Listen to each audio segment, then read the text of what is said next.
pervasive myth is commonly spouted by the supporters of the so-called free market system. That is, that it's the most efficient system. However, using a broader definition of efficiency, we can clearly see that throughout the world, capitalism is unable to house, feed, clothe, and provide livable wages to millions of people. This system is severely lacking in its ability to distribute the goods and wealth it produces for our economy to use. This inefficiency is most seen in the scale of unemployment, which is a permanent feature of the labour market. Capitalism is unable to provide jobs to these people, and therefore is wasting their potential and wasting their ability to contribute to the economy. The International Labour Organization estimates that there are currently 200 million unemployed people in the world right now. In a system that depends upon people working for wages, this is a crippling inefficiency within capitalism. Champions of the system make claims that the selfishness of the individual works out best for us all in the end. However, this statement has been proven false a million times over. The need to constantly satisfy the need for profit of a handful of private individuals means that overall there's a complete lack of control.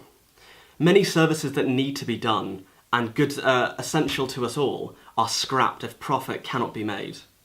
Wealth accumulates at the top of society and it's not invested despite the need and the ability to do so.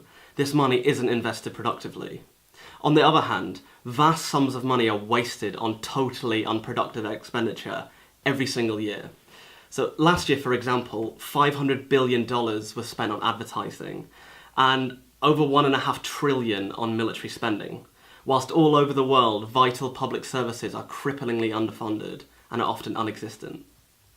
According to tradingeconomics.com, every single country is producing less than their already existing economic capacity would allow them to do. Poorer countries especially are stripped of their resources and left underdeveloped. Peru, for example, is currently producing as little as 32% of what it could be. Even the most developed and productive countries like the USA, for example, it's only producing 77% of what it could be. Private property, profit and markets are the reason for this wasteful and inefficient system. Compare this to what could be achieved with a rationally planned socialist economy. Within a socialist democratic society, we could accurately plan, regulate labour and production to maximise efficiency and minimise all the waste.